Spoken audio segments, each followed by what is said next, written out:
Assalamualaikum warahmatullahi wabarakatuh. Perkenalkan, nama saya Naila Nurul Kirani. Saya dari Program Studi Pendidikan Matematika kelas 1A Universitas Singapura Bangsa Karawang dengan NPM 24163 akan mempresentasikan serta menjelaskan kumpulan latihan soal semester 1 saya di mata kuliah Logika Matematika dan Himpunan. Nah, di sini ada 3 bab yang akan saya jelaskan, yaitu bab logika, bab himpunan, serta bab fungsi. Nah, teman-teman, sekarang kita masuk ke contoh soal pertama. Tuliskan tabel kebenaran untuk proposisi P disjungsi negasi P disjungsi Q dan P disjungsi negasi Q. Jadi kita harus membuktikan bahwa proposisi ini dan proposisi ini itu adalah ekivalen gitu. Nah, karena dia nyuruhnya pakai tabel kebenaran, berarti kita harus buat dulu tabel kebenaran P dan Q. P berarti benar, salah ya. Q itu benar salah. Nah, karena di sini ada negasi Q, jadi biar cepat kita buat negasi Q-nya dulu. Berarti kebalikan dari ini ya. Berarti salah benar. Terus kita buat P disjungsi Q. Berarti P disjungsi Q, benar, salah, salah. Kemudian negasi dari P disjungsi Q, berarti kebalikan dari sebelahnya. Berarti kebalikan dari ini adalah salah, dan benar. Salah, dan benar. Terus P disjungsi negasi Q, berarti ini dan ini. P disjungsi negasi Q, berarti ini dan ini ya. Benar, salah, benar. Benar. Salah, benar. Dan yang terakhir adalah P disjungsi negasi P disjungsi Q, berarti ini dengan ini. P disjungsi negasi P disjungsi Q. Ya, berarti ini dan ini ya. Benar, salah, benar. Salah, benar. Salah, benar. Berarti ini P disjungsi negasi Q harus ekivalen dengan P disjungsi negasi P disjungsi Q. Berarti dia adalah ekivalen karena proposisinya sama-sama memuat benar, salah, benar gitu. Oke, teman-teman, sekarang lanjut ke contoh soal kedua. Buktikan hukum penyerapan P konjungsi buka kurung P disjungsi Q tutup kurung itu ekivalen dengan P. Nah, sekarang kita buktikan dengan hukum ya, teman-teman, bukan dengan tabel kebenaran. Pertama, kita tulis dulu proposisi yang sebelah kiri ini, yaitu P konjungsi P disjungsi Q. Nah, dengan menggunakan hukum identitas, maka P ini itu sama aja dengan P disjungsi F. P disjungsi salah, teman-teman. F maksudnya tadi false ya, teman-teman. Kita boleh ganti dengan salah aja bahasa Indonesia. Berarti konjungsi ini P disjungsi Q. Ini dengan hukum identitas. Kemudian kita ubah lagi menggunakan hukum distributif, maka menjadi P disjungsi salah konjungsi Q. Ini hukum distributif ya, teman-teman, distributif. Nah, kemudian kita ubah lagi menggunakan hukum nul, yang dimana salah konjungsi Q itu berarti sama saja kayak salah, berarti P disjungsi salah gitu ya. Kemudian ini tadi hukum nul, Kemudian terakhir hukum identitas, berarti di mana salah itu berarti sama saja kayak P disjungsi salah itu sama saja kayak P aja, berarti jadinya gini. Nah, itu hukum identitas. Nah, maka terbukti ya P konjungsi P disjungsi Q itu ekivalen dengan P. Ke contoh soal ketiga. Periksalah apakah proposisi ini valid atau tidak. Proposisinya adalah P implikasi Q, konjungsi P, kemudian diimplikasikan lagi dengan Q. Nah, kita mengecek dengan tabel kebenaran ya. Berarti memuat notasi P dan Q kan.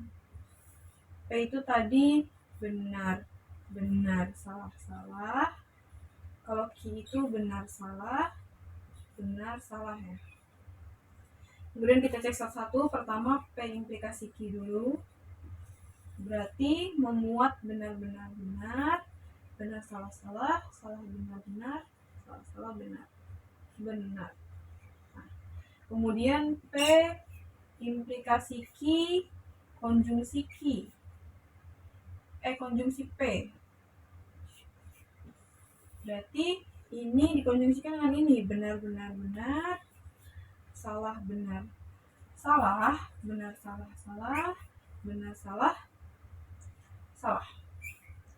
Kemudian seluruhnya ya, P implikasi Q konjungsi P diimplikasikan lagi dengan Q. Berarti ini diimplikasikan dengan Q. Ya, berarti benar-benar itu benar, salah, salah, benar, salah, benar, salah, benar, benar, salah, salah, benar. Tautologi ya teman-teman. Kemudian kita cek valid atau enggaknya, berarti dari sini P implikasi Q, kemudian P dan Q, apakah ada yang ketiganya itu benar semua. Nah ini ada, itu yang ini. Terus proposisi keseluruhannya juga tautologi. Berarti proposisi ini itu adalah valid dan argumennya sahih atau argumennya benar. Berarti ini adalah valid ya, dan argumennya benar. Lanjut nomor 4, untuk menjelaskan keadaan pantai, misalnya P itu adalah harganya murah, Q adalah pantainya bersih, R adalah lokasi strategis. Nah, kita disuruh buat dalam bentuk proposisinya. Yang pertama, pantai bersih tapi harganya mahal. Kedua, pantai yang tidak bersih atau harganya murah, namun tidak keduanya. Kemudian yang ketiga, harganya murah adalah syarat cukup pantainya bersih. Nah, kita bisa jawab di sini ya teman-teman, karena di situ tempat kosongnya. Yang pertama, A. Pantai bersih tapi harganya mahal. Berarti Q dan harganya mahal ya berarti ya. Dan harganya mahal itu berarti, tapi itu kan sama aja kayak dan. Berarti Q konjungsi negasi P. Kenapa negasi? Karena harganya mahal ya. Kalau tidak negasinya kan harganya murah. Nah, berarti kalau dinegasiin kebalikannya, yaitu harganya mahal. Kemudian jawaban yang B. Pantainya tidak bersih atau harganya murah. Pantainya tidak bersih berarti kebalikan dari ini ya, negasi Q. Pantainya tidak bersih, negasi Q. Atau harganya murah berarti disjungsi P. Namun tidak keduanya, berarti dua-duanya ini dinegasikan. Kurung negasi.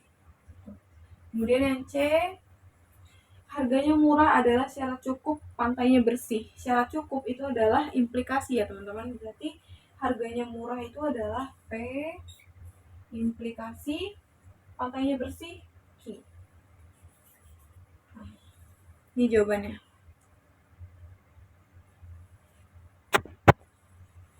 Nah, selanjutnya nomor 5, Q implikasi P, konjungsi negasi P diimplikasikan dengan Q. Nah, kita disuruh buktikan apakah dia itu valid atau invalid. Berarti pakai tabel kebenaran juga.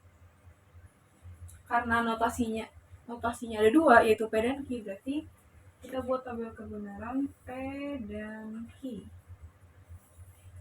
Ini Q ya teman-teman. Berarti P itu tadi adalah benar-benar, salah-salah. Terus Q itu adalah benar-salah, benar-salah. Terus karena di sini ada negasi P, berarti kita dahulukan negasi P. Berarti itu adalah kebalikan dari ini. Berarti salah-salah, benar, benar. Kemudian Q implikasi P ya, Q implikasi P. Berarti ini diimplikasikan dengan ini.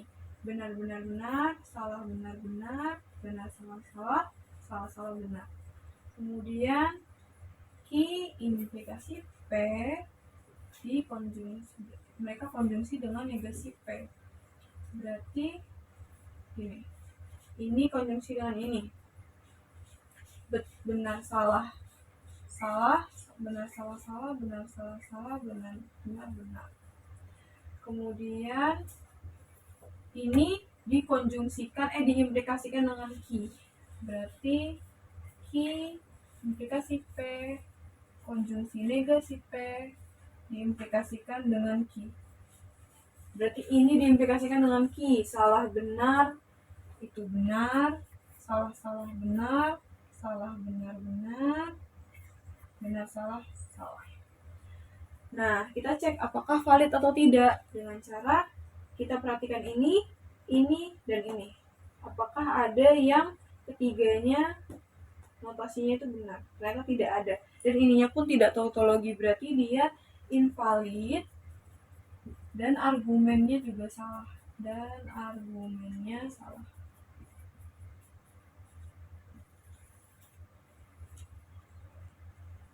Nomor 6, tentukan inverse dari pernyataan negasi P implikasi Q. Nah, seperti yang kita ketahui, inverse itu kan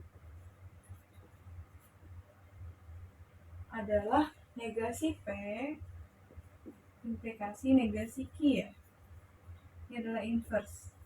Nah, maka dari pernyataan ini berarti negasi ketemu negasi, jadi kan awalnya negasi P implikasi Q ya. Maka kalau kita ikuti dengan rumus inverse yaitu negasi P implikasi negasi Q, maka berubah menjadi gini, negasi P negasi Q gitu ya teman-teman. Berarti jadi P implikasi negasi Q.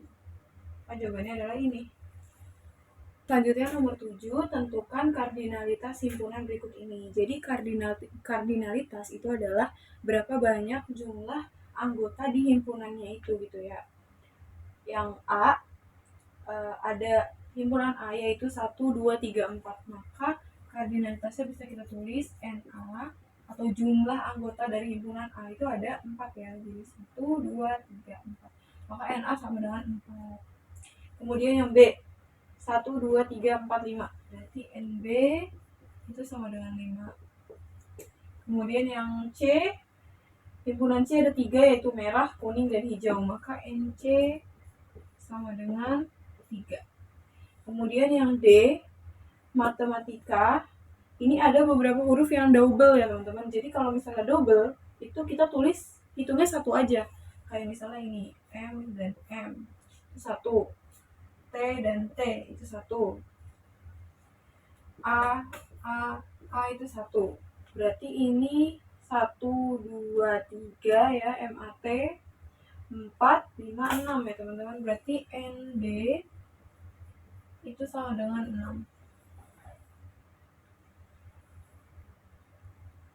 Nah, selanjutnya tentukan power set dari himpunan Z sama dengan ABCD. Jadi perlu diketahui power set itu adalah jadi kita mencoba semua kemungkinan yang akan terbentuk dari himpunan Z ini gitu ya teman-teman. Jadi yang pertama berarti bisa kita tuliskan 2Z itu adalah simbol himpunannya ya.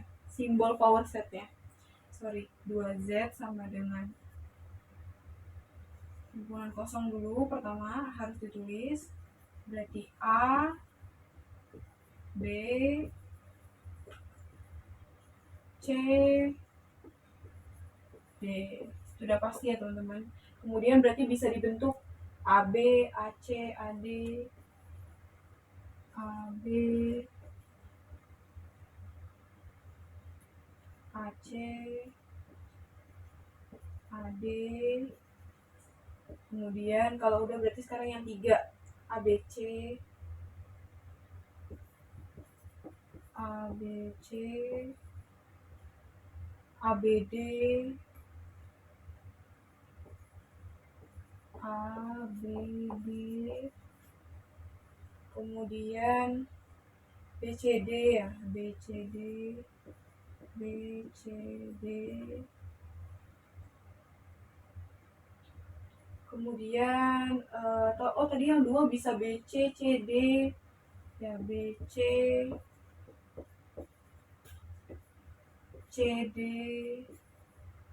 terus BC, CD, BD,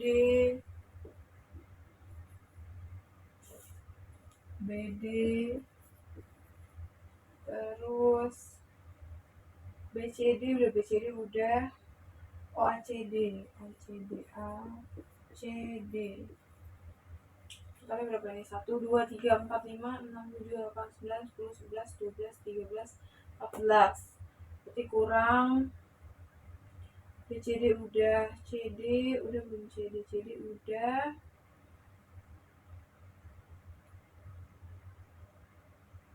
Oh BD belum, BD.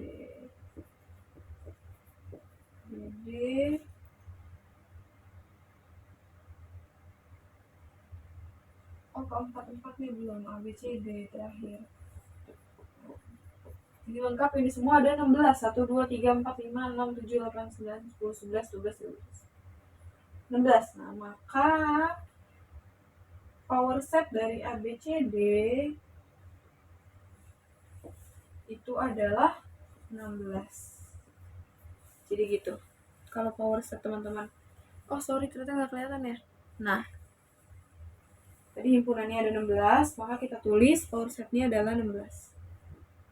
Diberikan sebuah himpunan A, yaitu untuk setiap X di mana min 2 lebih kecil dari X, lebih kecil dari 5, untuk X-nya itu adalah anggota dari bilangan bulat.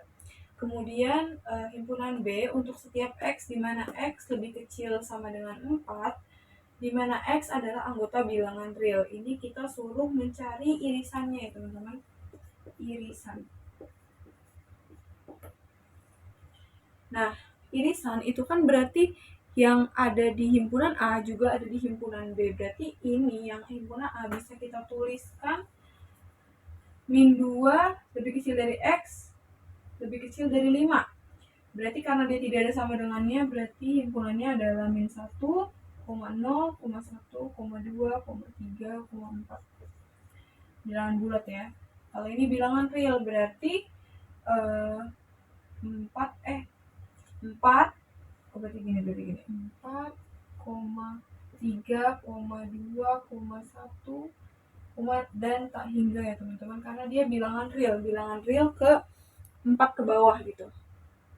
Nah, dia minta tanya irisannya. Irisan itu berarti yang dimana anggota di bilangan A juga ada di anggota bilangan B. Berarti di sini adalah semuanya ada ya, berarti min 1, 0, 1, 2, 3, 4 semuanya ada.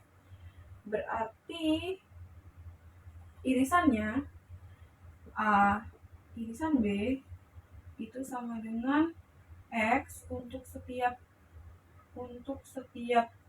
min 1 lebih kecil sama dengan X, lebih kecil sama dengan 4, X adalah bilangan bulat ya. Oh dia bulat dan real, berarti karena irisan tuh berhenti berarti bilangan bulat. Anggotanya adalah min 1, 0, 1, 2, 3, 4 gitu teman-teman. Nah teman-teman sekarang dengan soal yang sama tapi yang ditanya adalah gabungannya. Gabungan itu berarti A gabung B ya. Gabungan tuh berarti semuanya ya teman-teman disebutkan. Berarti karena semuanya disebutkan berarti ini ada yang tak hingga ke sininya ya, tapi kesananya berhenti. Berarti A gabung B itu adalah X untuk setiap X di mana X lebih kecil sama dengan 4 ya. Koma X adalah bilangan real. Ya teman-teman.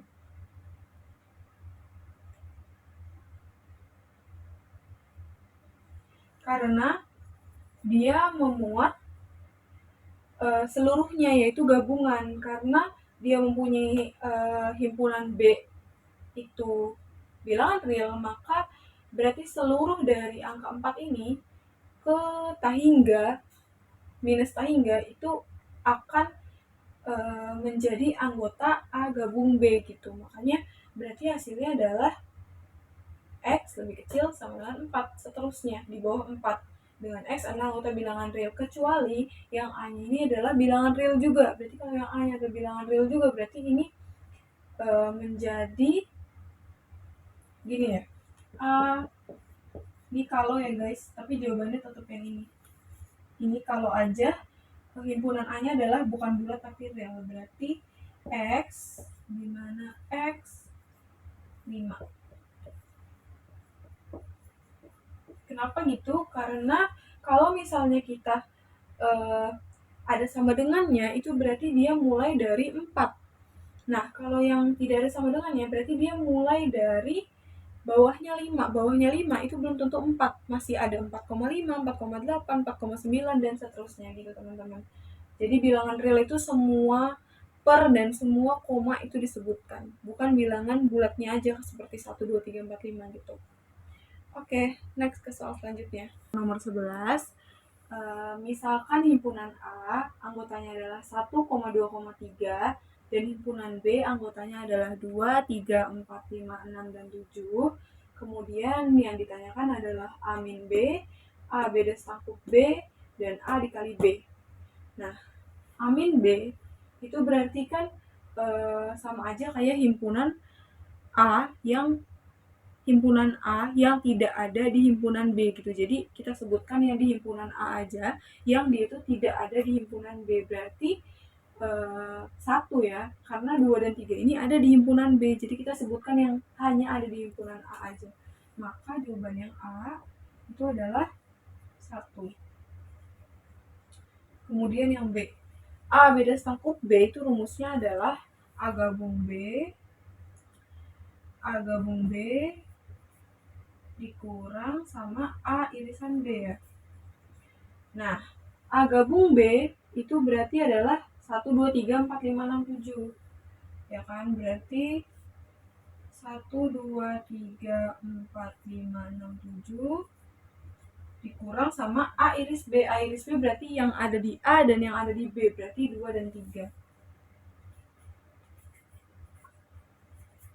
Nah, karena dikurang, berarti dia minta yang ada di A aja, tetapi tidak ada di B. Berarti 1, 4, 5, 6, 7 ya. Maka 1, 4, 5, 6, 7. Iya, 7.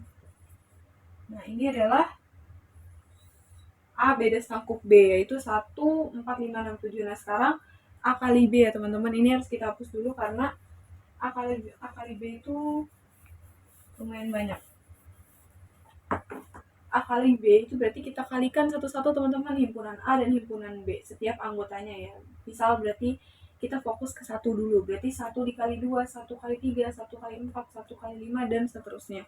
Begitupun yang 2. Kita cobain ya, berarti 1,2,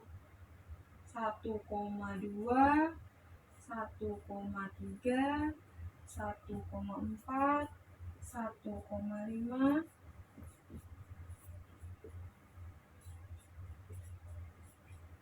Sekarang yang 2, 2,2, 2,3.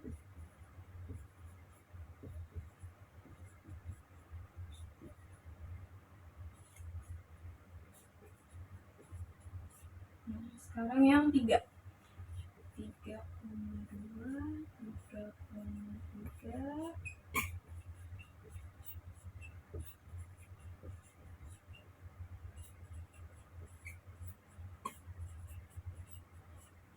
Nah, berarti ini ada 1, 2, 3, 4, 5, 6 kali 3, 18. Jadi ada 18 anggotanya. Seperti itu perkalian kartesian namanya. Oke teman-teman, lanjut yang ke nomor 12. Diketahui sebuah himpunan K untuk setiap X di mana X lebih kecil sama dengan 10 untuk X anggota bilangan real, dan himpunan L untuk setiap X di mana X lebih besar dari 13, X adalah anggota bilangan real. Nah, perlu kita ketahui yang himpunan K ini X-nya itu adalah lebih kecil sama dengan 10. Berarti angkanya 10, 9, 8, 7, 6, 5, dan seterusnya. Nah, kalau yang himpunan L itu berarti X lebih besar dari 13. Berarti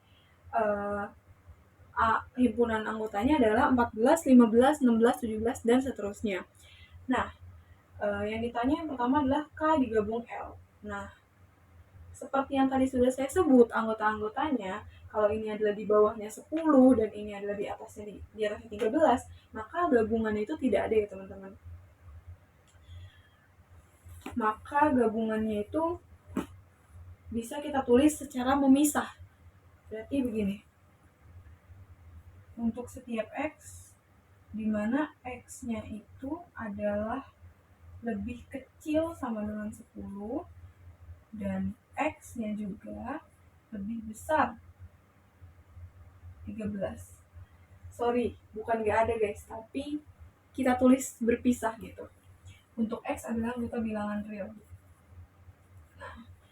Nah, kalau K irisan L baru kita tulis dia adalah himpunan kosong. Kenapa himpunan kosong? Karena tidak ada anggota K yang juga ada di anggota. Tidak ada anggota himpunan K yang juga ada di himpunan L gitu teman-teman. Jadi bisa kita tulis himpunan kosong. Nah, teman-teman masuk ke nomor 13. A, B, dan C adalah 3 buah himpunan. Jika A improper subset B, maka A iris C improper subset B iris C. Nah, yang kita ketahui kalau misalnya A improper subset B, maka untuk setiap X anggota A juga X anggota B, maka anggota A dan anggota B itu berarti sama ya. Nah, maka kalau sesuai definisi bahwa betul ketika A diiris C itu akan improper subset dengan B iris C karena anggota A dan anggota B itu sama-sama dalamnya atau anggotanya sama gitu guys. Jadi menurut definisi karena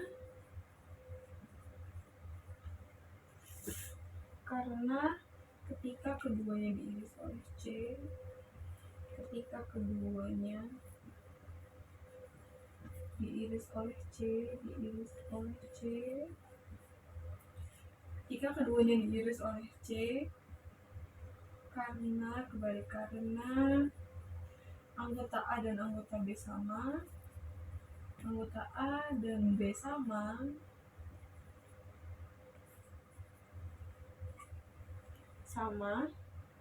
maka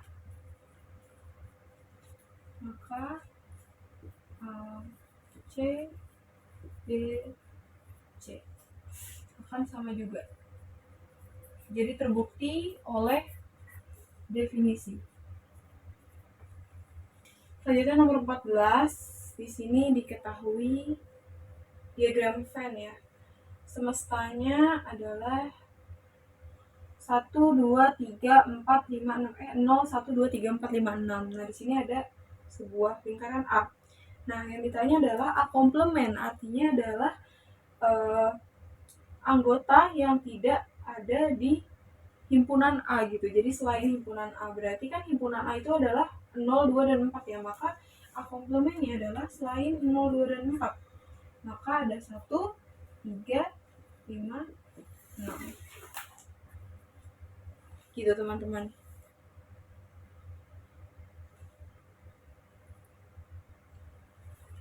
Nomor 15, di sini diketahui sebuah fungsi bilangan real 4 plus 3x. Yang ditanya adalah apakah fungsi tersebut fungsi injektif.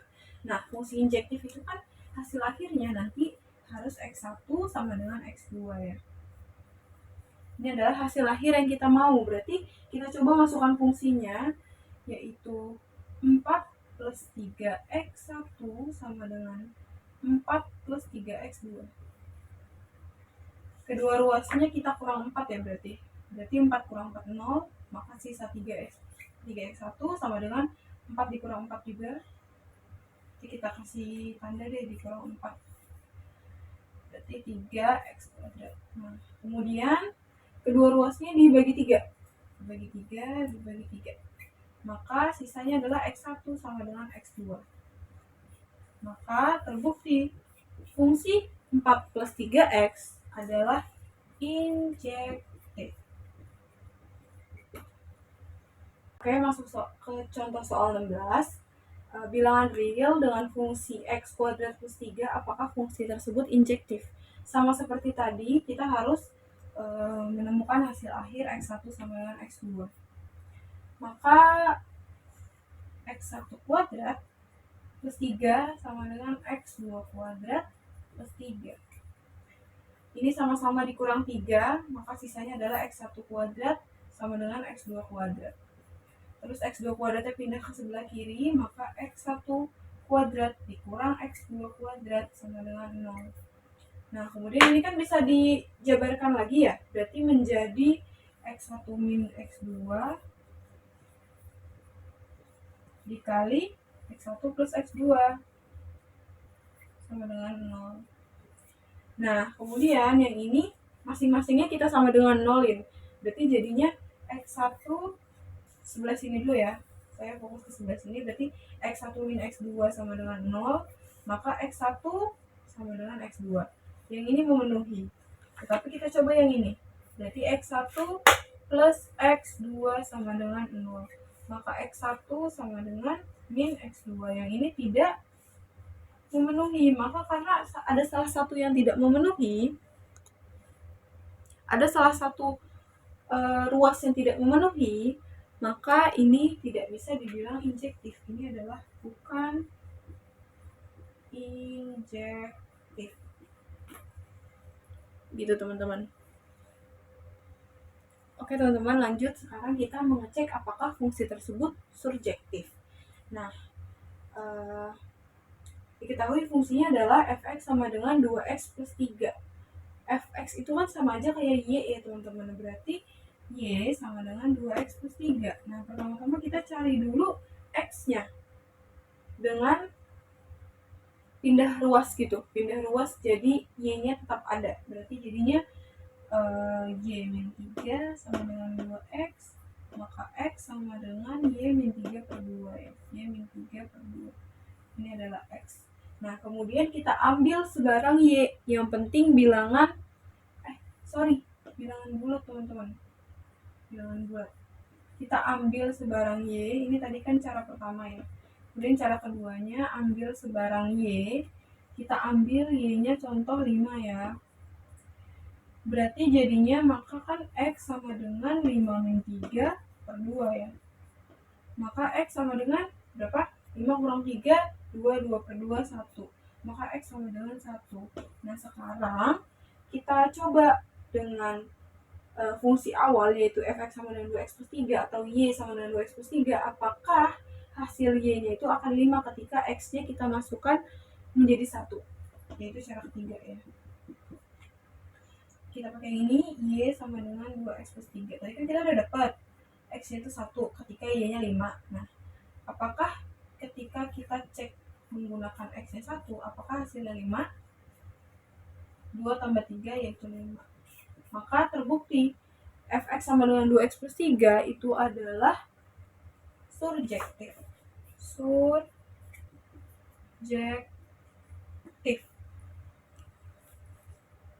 Nah, teman-teman, sekarang masuk ke contoh soal nomor 18.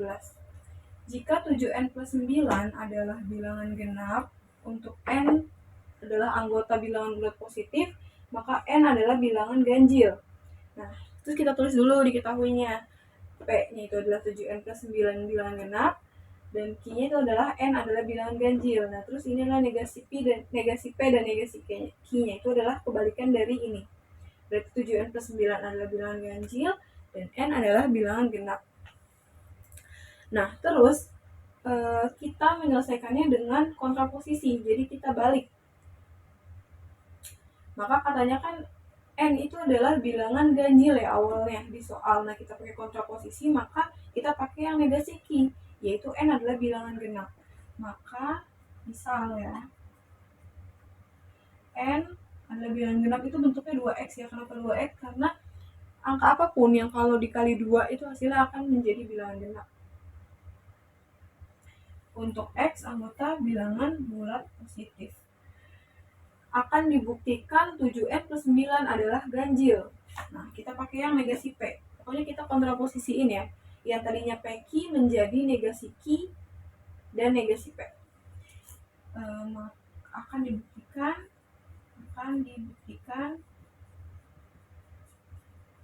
7N plus 9 adalah ganjil. 7N plus 9 adalah ganjil.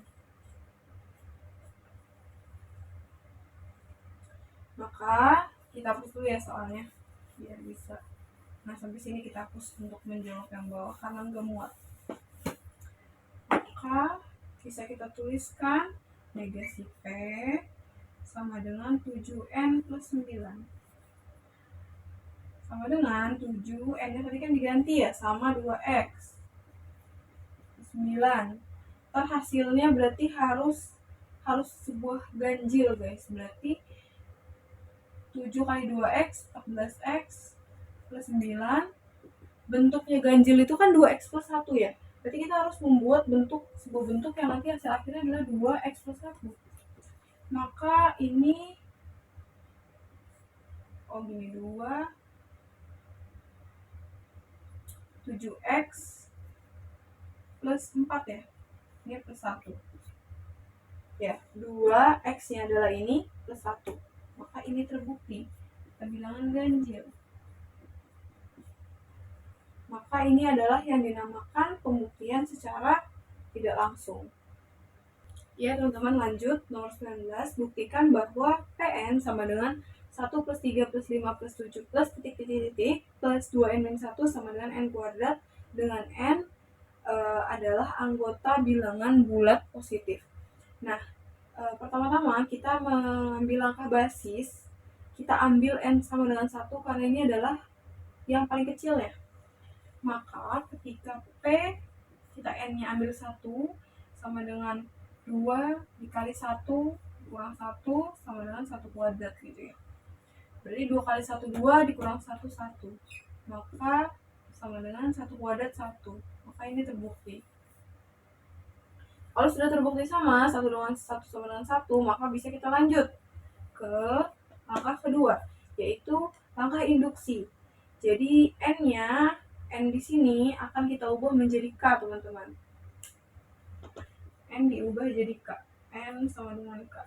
Sehingga dari soal berarti PK sama dengan 1 plus 3 plus 5 plus 7 plus titik plus 2K min 1 sama dengan K kuadrat. Nah, setelah diubah jadi K, kita akan buktikan kita ganti K-nya itu menjadi K plus 1. K-nya itu akan kita ubah jadi K plus 1. Maka P K plus 1 maka P K plus 1 sama dengan 1 plus 3 plus 5 plus 7 plus titik plus 2K min 1 nya tulis dulu ya, 2K min 1 terus habis 2K min 1 baru kita substitusikan 2, K-nya diganti K plus 1 min 1 sama dengan K kuadrat ya, K kuadrat ya teman-teman. Nah, kalau udah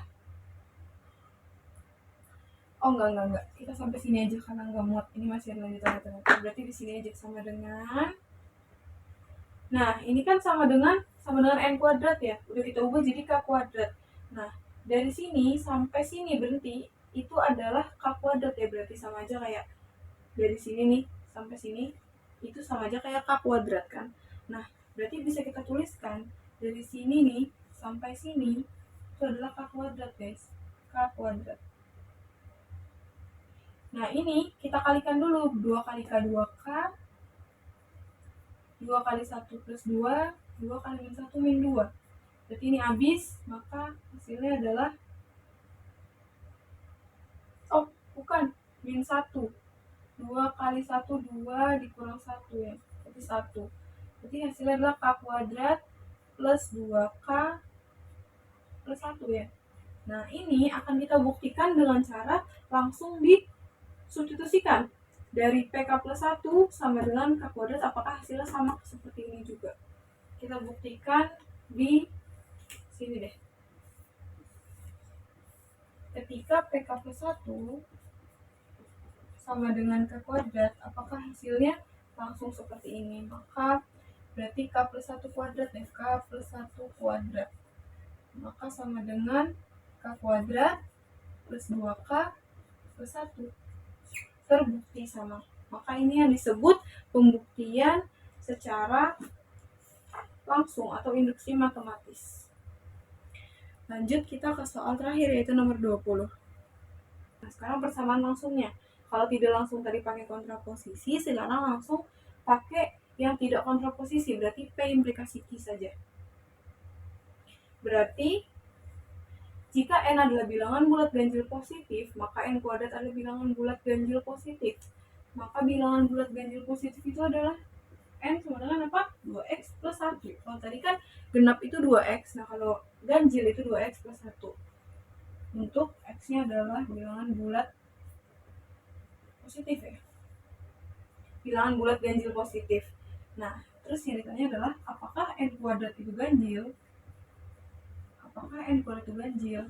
Maka N kuadrat itu sama dengan 2X plus 1 kuadrat ya. Maka sama dengan 4X kuadrat plus 4X plus 1. Maka ini bisa kita ubah, kita kan mau mengubah jadi ganjil ya, 2X plus 1. Maka ini harus kita ubah menjadi bentuk 2X plus 1. Maka 2-nya keluar, berarti sisa di sini 2X kuadrat plus 2X, 1-nya keluar di sini. 2 ini adalah X-nya plus 1, maka ini adalah ganjil. Maka N kuadrat juga terbukti ganjil. Gitu teman-teman. Oke teman-teman, segitu aja pembahasan dari aku. Kurang lebihnya mohon maaf apabila ada kata-kata yang salah. Wassalamualaikum warahmatullahi wabarakatuh.